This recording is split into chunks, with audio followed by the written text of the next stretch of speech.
Bom dia, meu irmão e minha irmã. Mais um dia maravilhoso que Deus fez para que você o conheça, para que você desfrute dessa graça, desse amor. Quero compartilhar com você que nesses últimos meses eu tenho conhecido um pouco mais do amor de Deus, um pouco mais da pessoa de Deus. Isso tem feito assim um bem muito grande para a minha vida. Tem me levado a entender coisas que eu não entendia, tem me levado a entender as pessoas melhor do que eu achava que eu entendia. Isso assim tem causado algo muito gratificante dentro do meu ser. E eu quero que você conheça isso também. Às vezes as pessoas conhecem muito da letra, conhecem muito das histórias, conhecem muito a respeito de Deus, mas e o próprio Deus? E o amor de Deus que se manifestou através da pessoa de Jesus Cristo? Você conhece? É igual aquele texto lá em, acho que é Mateus 11, nos versículos 50, 55, diz que eles conheciam tudo a respeito de Jesus. O pai dele, a mãe dele, os nomes dos irmãos dele, as irmãs dele, a profissão dele, conhecia tudo sobre Jesus. Mas e o próprio Jesus? Eles não conheciam.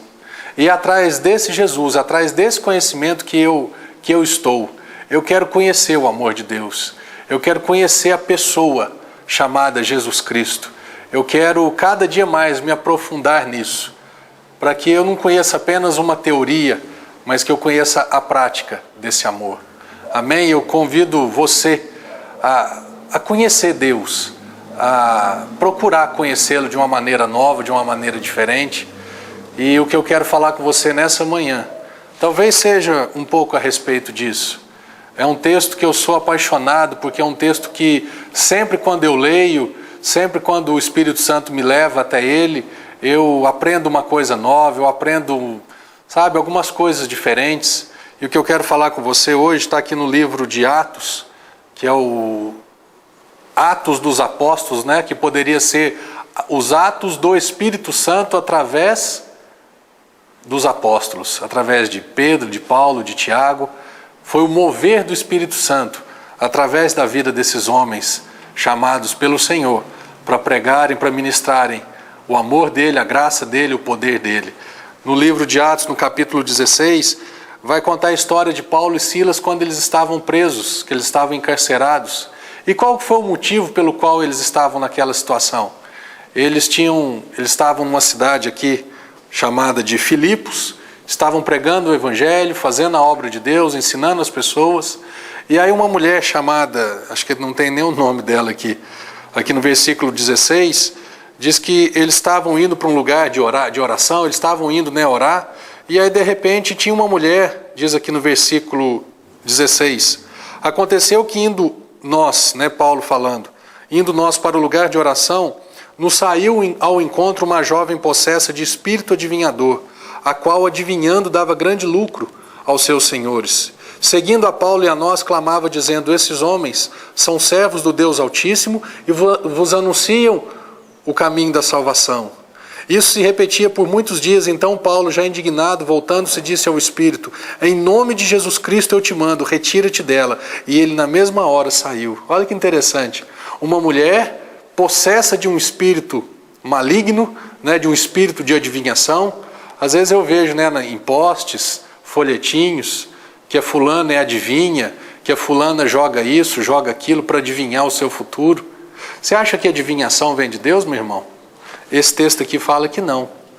Mas então Deus não conhece o futuro, ele pode me mostrar o futuro, mas não através de um espírito maligno, não através de uma adivinhação. E é interessante nesse texto aqui, que diz que o que ela falava? Esses homens são servos do Deus Altíssimo e vos anunciam a salvação. Olha que espírito maligno e sagaz, enganador.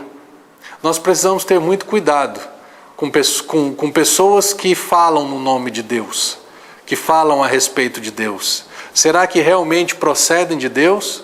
Ou são, igual esse daqui, possessas de um espírito adivinhador? Não vou entrar nisso, mas eu só quero alertar você, abrir os teus olhos. E no versículo 19 diz assim: vendo os seus senhores que se lhes desfizera a esperança do lucro, agarrando em Paulo e Silas, os arrastaram para a praça à presença das autoridades. E levando aos pretores disseram: esses homens, sendo judeus, perturbam a nossa cidade, propagando costumes que não podemos receber nem praticar porque somos romanos. Levantou-se a multidão unida contra eles, e os pretores, rasgando-lhes as vestes, mandaram açoitá-los com varas. E depois de lhes darem muitos açoites, os lançaram no cárcere, ordenando ao carcereiro que os guardasse com toda a segurança. O que aconteceu? Paulo fazendo a obra de Deus, Paulo e Silas pregando o evangelho. Paulo e Silas, aqui atrás diz que eles batizaram as pessoas, batizaram aqueles que creram, Falando sobre Lídia, aqui no versículo 14, certa mulher chamada Lídia, da cidade de Tiatira, era temente ao Senhor, escutou a palavra de Deus, abriu o coração para entender as coisas que Paulo dizia. E no versículo 15, do 14 para o 15, diz: depois de ser batizada, ela e toda a sua casa. Por isso que eu sempre falo, não existe curso de batismo, biblicamente falando, não existe. Não existe essa preparação para ser batizado. Lídia ouviu a palavra de Deus, abriu o coração para a palavra de Deus, e ela e toda a casa dela foi batizada. Paulo estava fazendo essa obra, Paulo estava pregando o evangelho. E Paulo, o que aconteceu com ele aqui?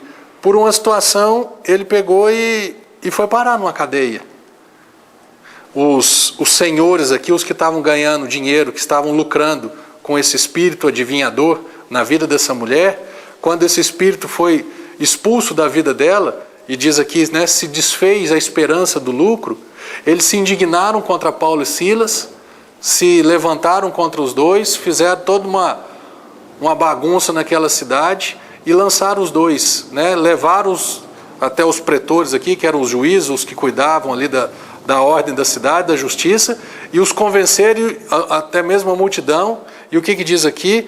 Eles foram lançados para dentro da prisão, apanharam muito, foram açoitados, foram espancados, e depois de lhes darem muitos açoites, os lançaram no cárcere, ordenando ao carcereiro que os guardasse com toda a segurança. E este, recebendo tal ordem, levou-os para o cárcere interior e lhes prendeu os pés no tronco. Deixa eu te falar uma coisa. Às vezes as pessoas têm fazem julgamentos errados. Paulo e Silas, pregando o evangelho, fazendo a vontade de Deus, foram para a cadeia. Não é porque eu estou fazendo a vontade de Deus, você está fazendo a vontade de Deus, que não vai existir uma perseguição.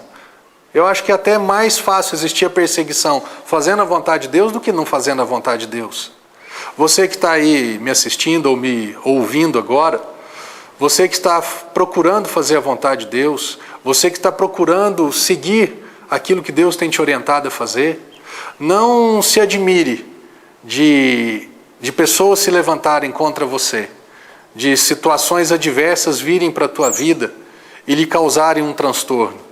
Não se admire das pessoas se revoltarem contra a sua vida e te machucarem, talvez não com fisicamente falando, mas machucarem você com palavras, machucar o teu caráter, machucar o teu coração, te afligir de alguma maneira, afligir a sua alma.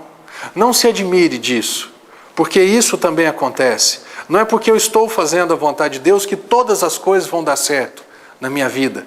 E é interessante nesse texto aqui que as coisas deram certo, mas não era segundo a vontade de Paulo. Igual eu e você. Quantas vezes nós nos encontramos em situações assim complicadas, e quando nós vamos ver, falamos assim, puxa vida, mas o que está acontecendo? E aí lá na frente, eu entendo o que estava acontecendo. Eu entendo por que Deus permitiu algumas coisas na minha vida. No Evangelho de João, no capítulo 13, no verso 7, diz assim: o que eu faço agora, você não entende. Você vai entender depois. Tem muita coisa que a gente, praticando a palavra, vivendo a verdade, tem coisas que a nossa carne, a nossa alma, mas o que está acontecendo? Por que está desse jeito? E aí lá na frente você fala, puxa vida, foi bom ter acontecido isso. Foi bom ter sido desse jeito. Há um tempo atrás, algumas semanas atrás, eu fui a Teófilo Otoni, no aniversário da minha sobrinha, a Manuela, filha do Henrique, e eu estava lá e já fazia alguns anos, né, que eu não ia, e Teófilo Otoni foi a cidade que Deus me enviou para eu conhecê-lo, para eu nascer de novo, para eu ter uma experiência com Jesus Cristo. E quando eu voltei agora, e essa experiência já faz 13 anos, e quando eu voltei agora, eu olhando para aquela situação, para aquela condição toda da cidade, eu vi o tanto que a minha alma foi afligida ali, o tanto que eu me senti preso, o tanto que eu me sentia, né, a minha carne e a minha alma não gostavam daquilo ali, não gostavam da cidade, não gostavam do ambiente que vivia, mas para o meu espírito foi muito importante.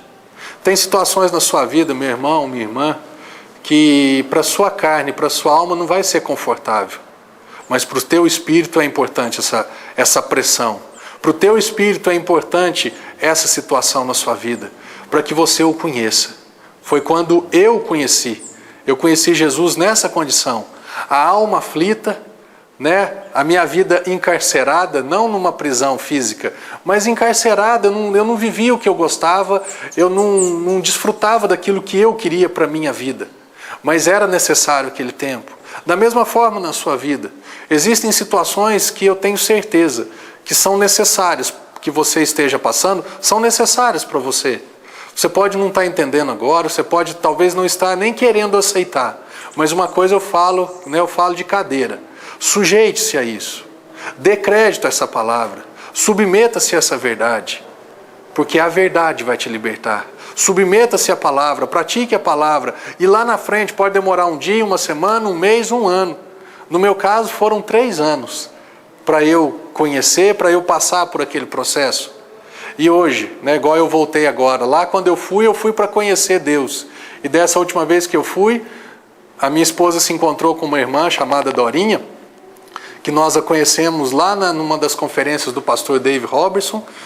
As duas se encontraram no hipermercado lá, né, aqueles acasos de Deus, e já ficou marcado. Então eu fui na casa dela e eu pude pregar para, acho que eram 8 ou 9 pessoas, falar desse amor, falar da oração em línguas, falar do mover de Deus, do Espírito Santo, e foi uma bênção. E eu estava falando com elas, eu falei assim, há 13 anos atrás, nós estaríamos do lado oposto. Eu estaria sentado para ouvir alguém pregando. E hoje, depois desse tempo, desse tratamento de Deus, das coisas que Deus ministrou na minha vida, eu posso estar do lado de cá. Não para falar de uma religião, de uma doutrina, mas para falar do amor de Deus, para falar da palavra de Deus, para falar do mover do Espírito Santo sobre a minha vida. E é isso que Deus quer de você. É isso que Deus espera da sua vida. Que nesses momentos de aflição, nesses momentos de luta, nesses momentos que parece que está tudo ruim, Deus, Ele está querendo te usar. Ele está querendo se mostrar. Ele está querendo se manifestar na sua vida de alguma maneira. E daqui um minutinho, depois do intervalo, nós vamos entender o que aconteceu entre o versículo 24 e o 26. Por que existiu um terremoto? Como que as portas daquelas cadeias, como que Paulo e Silas ficaram livres daquela prisão? Amém?